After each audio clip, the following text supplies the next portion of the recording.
पहले से दिए जाने के आरोप।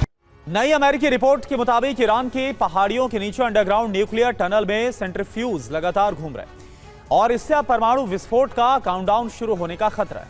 सबसे पहले समझिए 2015 का JCPOA समझौता। अमेरिका और ईरान के बीच हुई इस डील के तहत ईरान को सिर्फ 3.67% तक यूरेनियम संवर्धन की अनुमति थी, यानी सिर्फ उतना ही संवर्धन जितने से बिजली बनाई जा सकती है। लेकिन 2019 में ईरान ने यूरेनियम संवर्धन 20% के स्तर तक पहुंचा दिया। फिर अमेरिकी रिपोर्ट्स में यह पता चला कि ईरान 60% तक यूरेनियम संवर्धन कर चुका है और अब दावा यह किया जा रहा है कि ईरान में करीब 1000 पाउंड संवर्धित सामग्री हो सकती है। सबसे बड़ा डर 90% यानी कि हथियार ग्रेड स्तर तक यूरेनियम संवर्धन का है, जहां से परमाणु बम बनाने का रास्ता खुल जाएगा। अगर ईरान इस सीमा तक पहुंचता है तो मध्य पूर्व की ताकत का संतुलन पूरी तरह से बदल जाएगा और दुनिया के सामने परमाणु शक्ति संपन्न ईरान होगा। CNN और ईरान इंटरनेशनल की रिपोर्ट्स ने अमेरिकी प्रतिबंधों की पूरी रणनीति को बेकार बना दिया है। दावा है कि चीन में पिछले कुछ सालों से एक छिपा हुआ तेल नेटवर्क चल रहा है जो ईरान को लगातार अरबों डॉलर पहुंचा रहा है।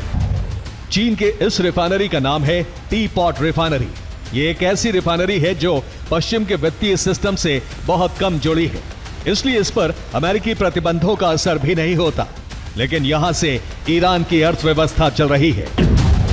अमेरिकी और पश्चिमी रिपोर्ट्स के मुताबिक चीन प्रतिदिन लगभग 14 से 18 लाख बैरल तेल ईरान से खरीद रहा है। दावा यह भी है कि ईरान के कुल तेल निर्यात का लगभग 90% हिस्सा चीन तक पहुंचता है। ट्रंप के चीन जाते ही अमेरिका से खुफिया रिपोर्ट जारी हुई।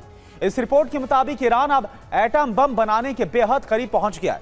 अमेरिकी सरकार यह बोल रही है कि ईरान परमाणु हथियार बनाने लायक यूरेनियम संवर्धन से कुछ ही हफ्तों की दूरी पर हो सकता है।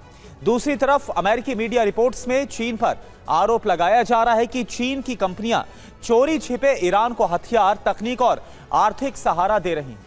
अमेरिकी रिपोर्ट्स ये बता रही हैं कि चीन का एक गुप्त तेल नेटवर्क है जो आज भी ईरान को अरबों डॉलर पहुंचा रहा है। उधर अब पुतिन भी बहुत जल्द चीन जाने वाले हैं। सवाल यह है कि क्या दुनिया अब एक नए वैश्विक शक्ति संघर्ष की तरफ बढ़ चुकी है? देखिए, अब अमेरिका की ही खुफिया रिपोर्ट कह रही है कि ईरान के परमाणु केंद्र लगातार एक्टिव थे।